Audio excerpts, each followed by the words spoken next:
Some major developments we wanted to update you on in the Harvey Weinstein case. He was found guilty on 2 counts of rape and sexual assault, found not guilty on several other charges. This, of course, all before he is also scheduled to go to trial in a case in LA on similar types of charges.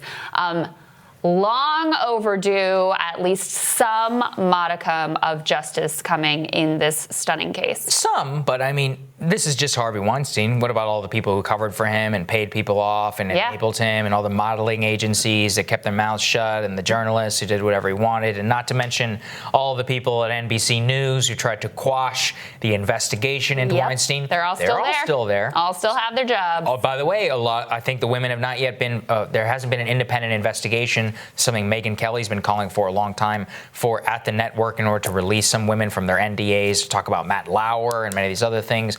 I mean, everybody's still, look, this is how it always works, is that massive corruption gets revealed, and then the tip of the iceberg actually goes to jail. But what about all the people who propped it up? That who enabled that rotten behavior? System is all still there. I mean, you saw that whenever at the Oscars, at the Golden Globes, I think we covered it here, whenever Ricky Gervais was calling them out to their very faces, and they're like uncomfortably laughing. And it's true. They all did business with him. They all took his money. They all went to his parties. Every single one of them knew. Seth MacFarlane made a joke about Harvey Weinstein being a creep with a date at the Golden Globes, I think, in 2013. And everybody laughed because it was just common knowledge. Open secret. It was an open secret, right? Yep, exactly right. And remember what we learned from Ronan Farrow's reporting, that, according to him, when he was trying to lock all of this down and go public with these allegations, he had on-camera interviews, he had all of this to back it up, that, of course, a month after he's let go from NBC, he's able to publish and win a Pulitzer Prize for his reporting.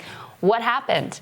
The Clinton people came in. Ronan was trying to get a sit-down interview with Hillary Clinton, and they said, basically, you need to make this other story go away. They're like, we heard about the big story you're working on. And it was like, oh, Hillary Clinton sits down with every woman, every interviewer in the world, except Ronan Farrow, a guy who used to work for her at the State Department. Right. Yeah, it's weird how that works. And don't forget, when he did publish and these allegations came out, it took Hillary Clinton, who was a major beneficiary of his political contributions, and I believe he also gave to the Clinton Foundation, it took her days of deafening silence before she came out and said anything. We have reaction from her on his conviction here. She says it's obviously something that people have looked at and followed because it was time for an accounting, and the jury clearly found that. Goes on to talk about how he's contributed to every Democrat's campaign, contributed to Obama, Kerry, Gore, etc. There, Hillary. Yeah, indeed. How wonderful. But don't forget, when the chips were down, what did she do? She sided with him, reportedly, according to Ronan's reporting, and tried to quash the story and withheld access to an interview to her in order to try to get that done. There you go. As Ryan Grim has said, Hillary Clinton is an asset of Harvey Weinstein. Yeah. That's attributed to Ryan, not to me, I would say. All right. All right, we're going to have more for you right after this.